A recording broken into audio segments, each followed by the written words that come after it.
निकलता हुआ मुझे तो दिखाई नहीं दे रहा है। देखिए, समाधान जब निकलेगा जब सरकार चाहेगी। समाधान की ओर जब पहले कहा गया कानून वापस नहीं होगा तो वार्ता चाहे जितनी चले समाधान मुश्किल दिख रहा है। इस देश में एक और सत्ता का अहंकार है और एक और जनता का संकल्प है, और ये पूरी दुनिया जानती है कि सत्ता की ताकत से जनता की ताकत हमेशा बड़ी होती है।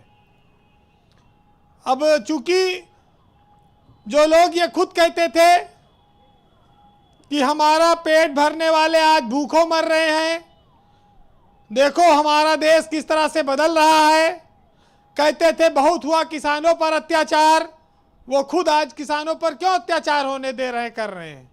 बंद कर दें। जिस पंजाब और हरियाणा के लोग आज आंदोलन में बैठे हैं, जिनके लिए तमाम सारे अपशब्द कहे गए, उस पंजाब और हरियाणा के अकेले एक प्रदेश से 6000 से ज़्यादा सैनिक ऐसे शहीद हुए हैं जो अपने घर की इकलौती औलाद थे, और वो सब किसानों के बेटे हैं। करीब 6000 ने बलिदान दिया है। तो अगर जो लोग जिनके पूरा परिवार समाप्त हो गया, खानदान वंश चलाने वाला नहीं रहा देश की खातिर, अब वो कैसे खालिस्तानी हो सकते हैं, कैसे देशद्रोही हो सकते हैं। तमाम सारी रिपोर्ट्स आती रहती हैं, पढ़ना पड़ेगा। लेकिन जी, यहां पर तो सर्टिफिकेट बांटने का सिस्टम है कि हमारे पक्ष में बोलो तो तुम बहुत अच्छे हो, और हमारे खिलाफ बोलोगे तो विद्रोही और देशद्रोही और फलाना पार्टी का समर्थक। आज जो लोग बैठे हैं इस डिबेट में, वो सियासत के रंग में कितना डूबे हैं। आज उनको क्या वीरों की और किसानों की शहादत नजर नहीं आ रही है। जिनको अपनी जबान का कहा याद हो तो वो याद कर लें, और जो भूल गए हैं उनके लिए तो कोई इलाज नहीं है। लेकिन एक चीज जान लीजिए, बैठे हैं मनोज मिश्रा जी, बीजेपी के प्रवक्ता हैं, ये बताएं कि इनकी सरकार ने, योगी की सरकार ने 4 साल में गन्ने का मूल्य कितना बढ़ाया, इनकी सरकार में गन्ने का दाम कितना बढ़ाया गया है। ये दूसरों के लिए बहुत आलोचना करते हैं।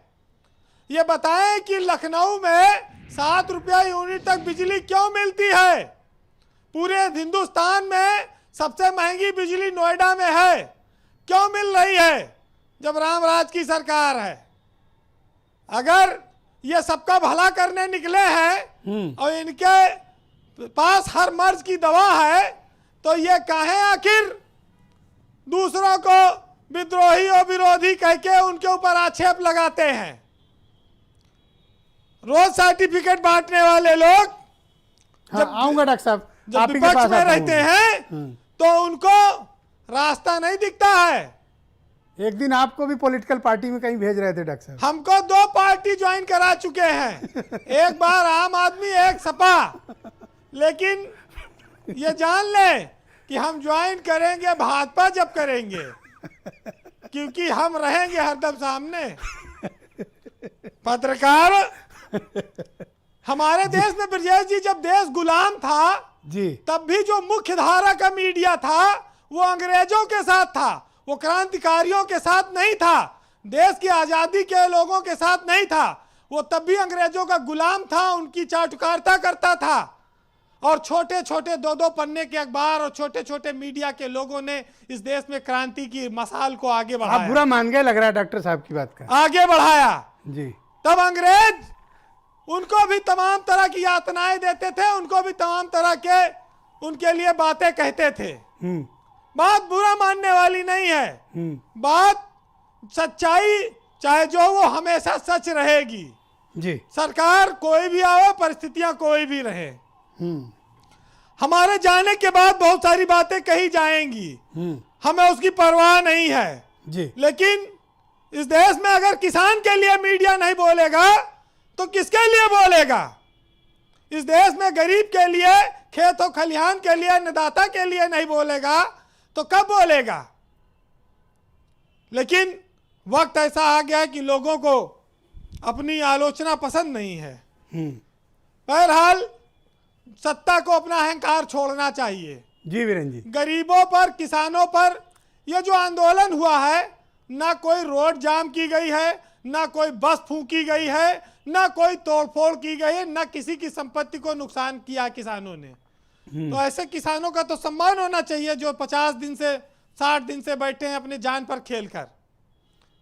चलिए, हम लोग तो सत्ता के सामने तमाम बातें रखते हैं, सरकारों का की इच्छा है उनको माने ना माने, ये उन पर निर्भर करता है।